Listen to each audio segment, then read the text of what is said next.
This is part two. So, what are they really fighting for? They're fighting for control of oil, the flow of oil. But there's something interesting that happened when the U.S. government bombed railroad sections of the railroad in Iran.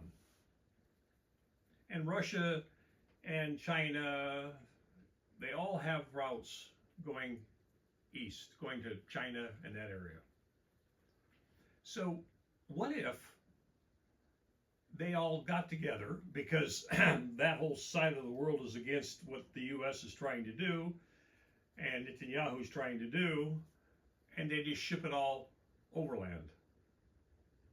Listen to this one. That the strategic competition cockpit, if you will, was shifting from the Strait of Hormuz to the Red Sea and the Bab el-Mandeb. It also explains why we have, and many other militaries too, so many forces on Djibouti. And one Marine said to me, if another Marine lands on Djibouti, it'll sink. And the Turks even tried to get there too. I understand they couldn't, so they are looking for land up around Somaliland. May have found it north of Djibouti. All to say that it is an incredibly important point of commerce, lane of commerce, and is also, this is an aside, but it's an important aside, it's one of the reasons, as is the Strait of Hormuz, as is Gibraltar itself, as is other things like that, a reason, a big reason, the Chinese Base Road Initiative includes railroads that, through their economies and their speed, essentially change the whole nature of world commerce. They change it from being fundamentally maritime to being fundamentally land-based. This has happened before in the history of empire.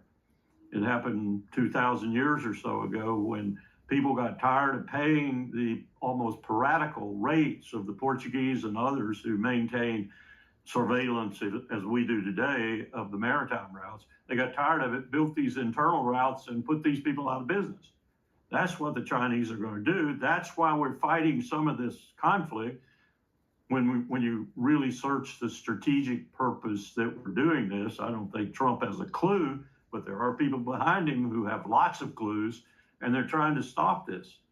And this is a perfect example of it, and an example that is more or less happen chance, serendipitous, that is occurring in one of the most heavily trafficked ocean routes in the world.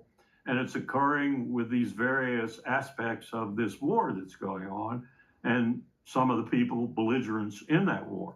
Nonetheless, it's not changing the value of the route or the nature of what I'm talking about in terms of this change. So we're actually looking at those who are working to make this route more difficult and more expensive in whatever way, adding to and accelerating what the Chinese and now the Russians and the Iranians too, I think, are doing and what they want to achieve, which is to shift commerce from the maritime environment where who dominates? Us, to the land environment where all of them, including China, Central Asia, Russia, Iran, will dominate. And that's what we're up against. And I think... So isn't that a better idea, when the regional people control the flow through their section? Or we could just have the U.S. trying to control everything. But I have to flash back, and the word gangster capitalism, and I think about who is really causing all the wars. It's the bankers. They want control. And as Colonel Wilkerson just pointed out, it's been going on for a long time. But now we're at a point where we could blow the whole world up, because we've got this conflict coming, and Trump keeps pushing the button. Netanyahu wants performance, and yet they won't be able to do anything to change the paradigm, because the Belt Road Initiative, when this thing started, and as it first started, the October 7th unprovoked attack, okay, I did a deep dive. And I did a deep dive to find out why now. What were the projects? I released 5 projects that they were going to do. One was the Ben Gurion Canal, but they had a neat little thing they were going to do. It's going to be a 2-way canal, but they were going to use atomic bombs, put it in the soil, blow the soil up so they could dig the canal real fast. That would be a route to go through. One of the other one was a Trans-Asia Railroad hub that China was going to build all the way to the Mediterranean, right down to the shoreline, so they could then get a faster route to get goods to Europe. Well, look what happened. Yeah, Jared Kushner has already got $40 billion before this war ever started dedicated to Gaza. They've got $400 billion for the whole entire coastline to be developed of the Greater Israel Project, but the oil transportation routes and that one, they didn't want it. They didn't want to lose control of that. No, no, no. And so that's the other accelerator that got this thing going. And this is why Trump is so hell-bent on trying to win this thing, because he's been given a lot of capital to perform. And you know what happens when people don't perform? Well, you know, something happens. You never know. Anyways, but that's the picture. That's the big picture of what we're doing now. The question is this: why do we have to fight over resources when the countries that have their resources can pick their own routes so the resources can travel? And we don't have this go in, invade their countries and steal their resources. We start empowering nations to be able to benefit from their resources instead of being bombed to death and taken over by a bunch of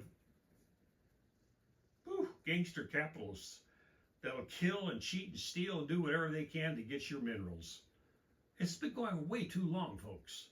But maybe it'll come to an end. It can come to an end because we might find a settlement that works for everybody, or they take it down this road where somebody gets a little trigger happy and launches a nuke. And when that happens, you can reset the whole world economy. This is part 2 of the Conscious Hour. Please leave your thoughts, your concerns, your fears, whatever it is. Tell me what else would you like me to kind of analyze and throw out there as what I call things to consider. Thanks for tuning into the Conscious Hour. Stay safe and stay vocal. And hit the like and share button. Most importantly, hit the like and share button. And if you can, donate to the 501c3 so I can expand my outreach by doing more marketing. Thanks so much.